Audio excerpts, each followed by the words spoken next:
This can only solve the captain Malik Abdul Khaliq خر کا بھی بیان یا پی ٹی آئی کی طرف تو نہیں جا رہا تساں نا فی دیواریں تو تساں کیا سمجھدے وے کہ حلقہ این 183 دے وچ گراؤنڈ لیول تے تساں کیڑا انجا مسئلہ ہے جڑا تساں سب کولو زیادہ پہلے کو حل کرنا میری سمجھ میں اس حلقے میں آپ دنیا جہان کے کسی بھی مسائل کا نام لے لیں تو وہ سارے مسائل اسی حلقے میں موجود ہیں۔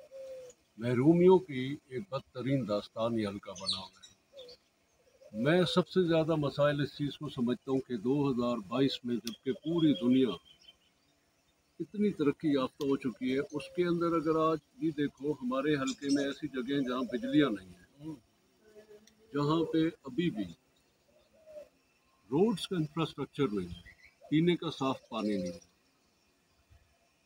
مجھے اصل میں دکھ اس چیز کا ہوتا ہے کہ ہمارے نمائندے جو کچھ یہاں پرفارم کر سکتے تھے انہوں نے نہیں کیا، انہوں نے اس حلقے کا حق ادا نہیں کیا۔ کیا آپ بھی انہی کی وعدے کر رہے ہیں یا آپ کے اقدام بھی اٹھائیں گے؟ کہ میری سمجھ میں میرا منشور یا نظریہ ہرگز یہ نہیں ہے کہ مجھے کوئی سٹیٹس سمبل کے لیے یا اپنے سٹیٹس کو ایلیویٹ کرنے کے لیے الیکشن لڑنا ہے۔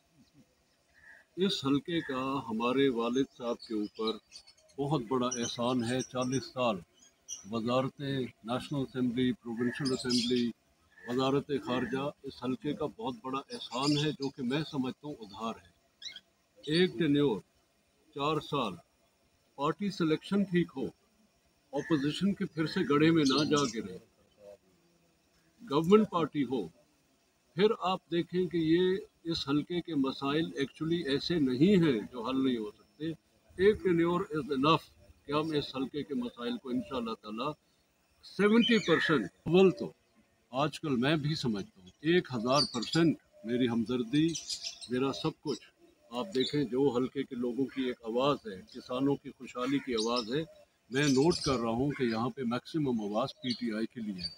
اسٹل میں پھر بھی ریکویسٹ کروں گا کہ جو پارٹی انشاءاللہ تعالی اپنے لیے نہیں، مجھے وہ مراد چاہے میں حل کر سکتا ہوں۔ ایشوز ہیں یعنی بنیادی جو ہمارے مسائل ہیں اس میں سے آپ کیا سمجھتے ہیں آپ انہیں کیسے حل کریں گے؟ دیکھیں، ہر انسان نے صبح گھر سے نکل کے کسی نہ کسی راستے پہ تو چلنا ہے، کسی سڑک پہ جانا ہے۔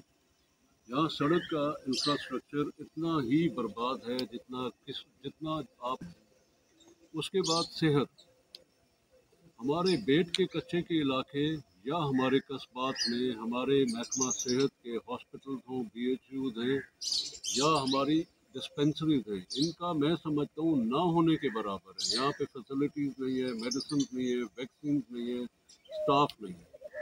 اس کے بعد کسی بھی قوم کو اگر آپ نے ترقی یافتہ بنانا ہے تو سب سے امپورٹنٹ اس کا ہے تعلیم۔ تعلیم کے ساتھ ہی انسان کو شعور آتا ہے، شعور کے ساتھ ہی ان کو سمجھ آتی ہے کہ ہمارے بنیادی حقائق اور رائٹس کیا ہیں۔ میں سمجھتا ہوں یہ شعور کی کمی ہے کہ ابھی تک یہ سلسلہ ڈیولپ نہیں ہوا کہ اگر ایک نمائندہ آپ کو پرفارمنس نہیں دے رہا تو اس کو اٹھاؤ، ٹشو کی طرح باہر پھینکو، اگلے کو موقع دو۔ نیا جذبہ، نئی سوچ کے ساتھ جو بھی بندہ آئے گا وہ ایک دفعہ ضرور کوشش کرے گا کام کرنے کی۔ عوام ووٹ دیتی ہے این اے 183 کی تو ظاہر ہے آپ جس طرح مسائل پہ بتا رہے ہیں مسائل بہت زیادہ ہیں، جب آپ ایوان میں جائیں گے تو کیسے آپ اس میں سب سے زیادہ بنیادی کردار ہے حلقہ این اے 183 کا عوام کا۔ اگر عوام نے ایک دفعہ ٹھان لی کہ وہ اپنی سابقہ روایات کو برقرار رکھتے ہوئے ایک دفعہ خدا کے لیے جذباتیت سے ہٹ کے ووٹ دیں، میرٹ پہ ووٹ دیں۔ میں میرٹ پہ کس کو کہوں گا؟ دیکھیے، اگر آپ مجھے کسی بھی جذباتی لگاؤ میں آ کے تعلقات ہوں، سابقہ روایات ہوں، ان کو برقرار کے طور پہ پنجاب کو اگر آپ دیکھیں تو یہاں پیپلز پارٹی کا قطعاً کوئی وجود نہیں ہے۔ اور آئندہ یہ جو اب کولیشن گورنمنٹ ہے، آپ دیکھتے ہو کہ نامنظور نامنظور اور ہر طرف چور چور کے نعرے لگ رہے ہیں۔ آپ کیا سمجھتے ہیں پیپلز پارٹی جو کہ یہاں ہارڈلی 3 سے 4 سیٹیں لینے کی بھی پوزیشن میں نہیں ہے پورے پنجاب کے، اگر آپ ایک ایسی پارٹی کو جتوا دیں، میں وہاں پہ صرف جا کے اپنی تنخواہ لوں گا، میں جا کے اپنے گاڑیوں کے فیول لوں گا، میں جا کے ہوائی جہازوں کے ٹکٹس لوں گا، میں وہاں جا کے اپنی اور اپنی فیملی کی صحت کی تمام فیسلٹیز اویل کروں گا، اور اسلام آباد کی آب و ہوا انجوائے کروں گا. حلقہ NA 183 کی خدمت کرنا میرے بس سے باہر ہے. میں 5 سال کا رونا یہی روں گا کہ میں اپوزیشن میں ہوں، میں اپوزیشن میں ہوں، میں اپوزیشن میں ہوں. خدا کا واسطہ ہے جذباتی لگاؤ سے ہٹ کے میں کسی بھی، میں نے زندگی میں ایک ہی چیز پہ یقین رکھتا ہوں، وہ آپ فیصلہ خود کریں گے یا آپ کے دوست حلقے کی عوام کے ساتھ مل کے فیصلہ میں کریں؟ آپ کو میں یہ سمجھتا ہوں کہ ایک الیکشن آپ نے لاکھوں لوگوں کی نمائندگی کرنی ہے. میں پھر کہوں گا، ایک نمائندے کا غلط فیصلہ اگر آپ کے لاکھوں لوگوں کو ڈبو دے گا اور 5 سال اس حلقے کی تقدیر بدلنا تو درکنار اور بدترین حالات ہو جائیں گے. لہٰذا یہ فیصلہ دوستوں کی مشاورت سے بعد میچورٹی سے کرنے کی ضرورت ہے کہ آپ کس پارٹی کے ساتھ جاؤ. مسئلہ میری ذات کا نہیں ہے، مسئلہ میری ذات کا قتل نہیں ہے، مسئلہ ہے حلقے کی نمائندگی کس طریقے سے بھرپور طریقے سے کی جائے کہ یہ بڑے کم مسائل ہیں. میں جو دیکھتا ہوں یہ ایسی کوئی اس میں ایسی پرابلم نہیں ہے، صرف ایک جذبے اور محنت کی ضرورت ہے. بہت زیادہ بے روزگاری ہے NA 183 میں. 2 شوگر ملز ہیں اور بہت سارے بے روزگار نوجوان ہیں. لوگ اپنی اسناد لیے پھرتے ہیں، کبھی کسی کے پاس سفارش، کبھی کسی کے پاس سفارش. آپ کے پاس کیا میکنزم ہوگا یا کیا آپ راکٹ سائنس ایسی کریں گے کہ تمام جتنے بھی بے روزگار نوجوان ہیں انہیں ان کی اہلیت کے مطابق اور خصوصاً میرٹ کے مطابق جابز مل سکیں گی اگر آپ بطور ممبر نیشنل اسمبلی کامیاب ہو جاتے ہیں؟ دیکھیں میرے نوجوان دوست، بڑا سمپل ہے. آپ نے کہا راکٹ سائنس ہے، بالکل کوئی راکٹ سائنس نہیں ہے. یہ اتنا ہی سمپل ہے جتنا 2+2 = 4. کیسے؟ ہمارے بہت یہاں پہ نوجوان پڑھے لکھے ہیں، باشعور ہیں. ان کو صرف اتنا ایک ایجوکیٹ کرنے کی ضرورت ہے اپنے ممبر قومی اسمبلی کی طرف سے کہ ہمارے ہر سال نوکریاں پاکستان کے ہر ڈپارٹمنٹ میں ایڈورٹائز ہوتی ہیں. ریلویز میں، واپڈا میں، اریگیشن ڈپارٹمنٹ میں، کچھ صوبائی محکموں میں، کچھ فیڈرل گورنمنٹ کے محکموں میں سائنس اینڈ ٹیکنالوجی میں ایڈورٹائز ہوتی ہیں. آرمی میں ہوتی ہیں، رینجرز میں ہوتی ہیں، پیراملٹری فورسز میں ہوتی ہیں. میں اگر اپنا ایک علیحدہ ٹوٹل شعبہ ہی مختص اس لیے کر دوں کہ نوجوانوں کو ہم بتائیں کہ بھائی یہ ملازمتیں آئی ہیں، آپ ان کو اپلائی کریں.